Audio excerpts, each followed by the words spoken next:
A poprosím teraz v ďalšieho poradí inžinier Ondrej Krečka, novostavba administratívneho objektu Lincia v Praze.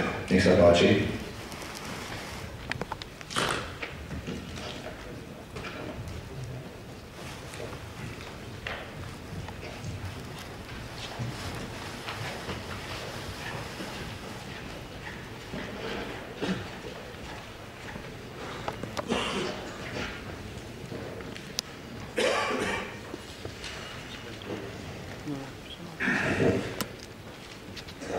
Dobrý den, vážený pane předsedající, vážené dámy a vážení kolegové. Jmenuji se Ondřej Klečka a rád bych vám představil realizaci naší firmy Reko, kterou jsme prováděli během letošního roku a loňského.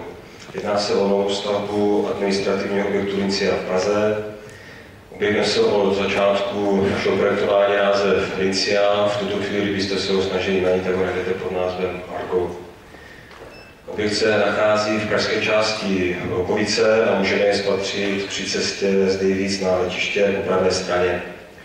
Jelikož se tato stavba nachází v blízkosti architektonicky dominantní budovy Kolospol, její vzhlediš od začátku uvažován jakoby pohledově submisivní.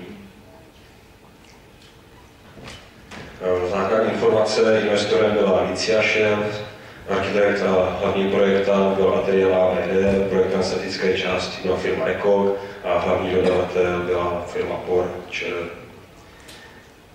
K popisu budovy. Budovy má tvar mírně zalomeného obdélníku o rozměrech 120 x 33 metrů v suterénech. V nadzemních patrech ty okrajní části uskakují na 110 metrů x 23 metrů. Celková výška objektu je 28 metrů nad terénem. Ta průčelní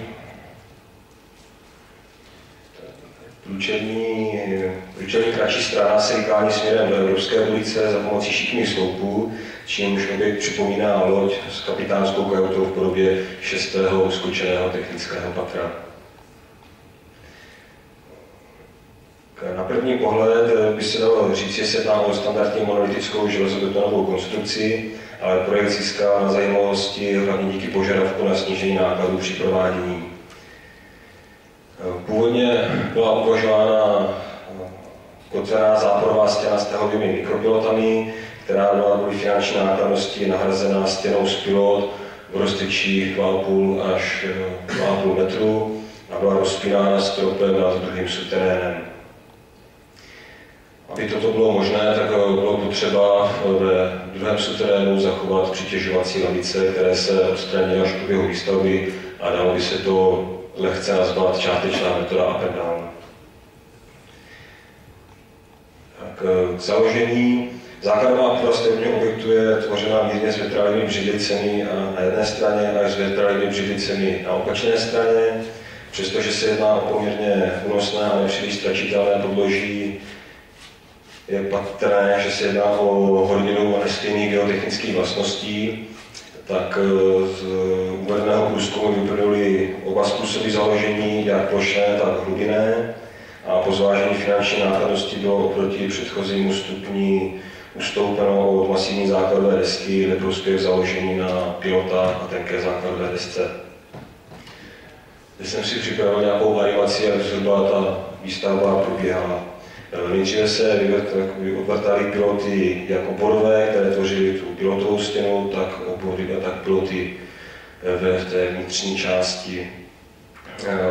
Ty oborové piloty zasahovaly zhruba 1,2 metru pod základovou spáru, ty vnitřní piloty byly dlouhé 5 až 6 metrů. Potom, co se otěžila, dá se jakoby úroveň prvního suterénu, byl provedena ta torpedová stěna, ponechány přitěžovací lavice, které bylo potřeba zalomit v místě sloupů, protože sloupy byly na pilotách a pomáhaly vynášet rozpínací strop v tom druhém suterénu. Základová deska se nejdříve byla taky takto upravená, těmto pilotám zalomená. Provedly se svislé konstrukce druhého suterénu.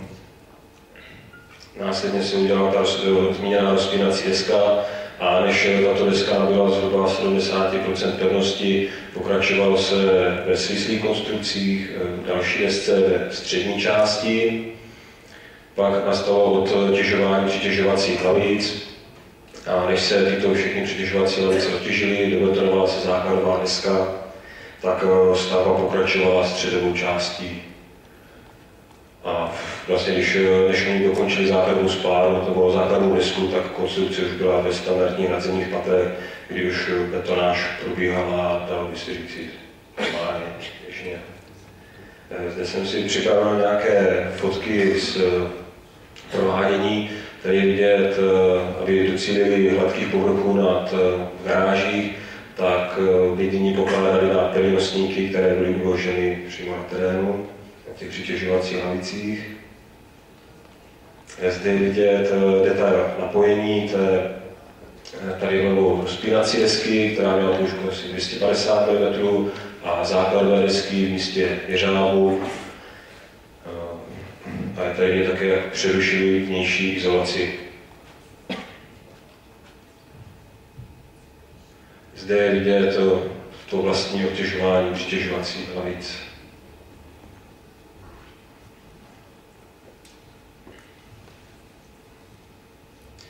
Tak, výpočty přetvoření a vnitřní sil byly prováděny metodou konečných prvků, výpočetním programem RENEX 3D, na celkových modelech konstrukce a na výsecích jednotlivých částí s hodně zvolenými okrajovými podmínkami.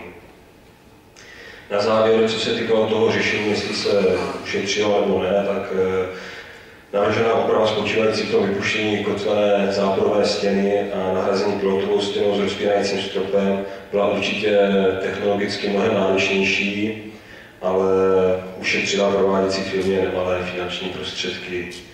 Současně s touto úpravou se nám podařilo ušetřit také na tonážích služeb. To je v tuto chvíli všechno, já vám děkuji za pozornost.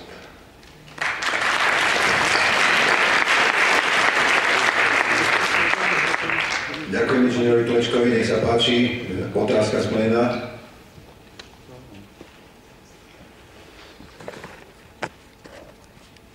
Áno, nech sa páči.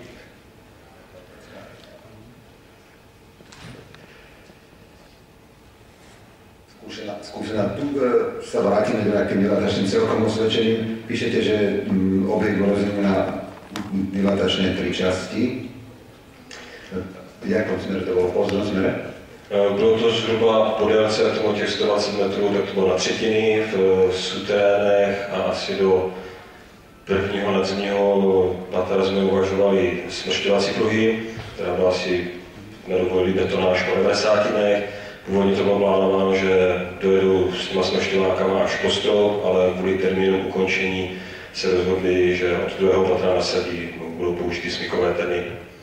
Jelikož tam všeobecně jako tak říkáme, že kombinace dilatací těch smršťováků a nad tím ternu není vhodná, ale jelikož tady bylo loupový systém, tak tam tu hloubku to nějak neovlivnilo, že tam bylo nějak na závodu. To znamená doska 250 mm bola předy? Áno, 250. Dobre, ďakujem pekne. Pokiaľ by neboli ďalšie otázky, tak ešte raz ďakujeme inžinierovi Klečkovi.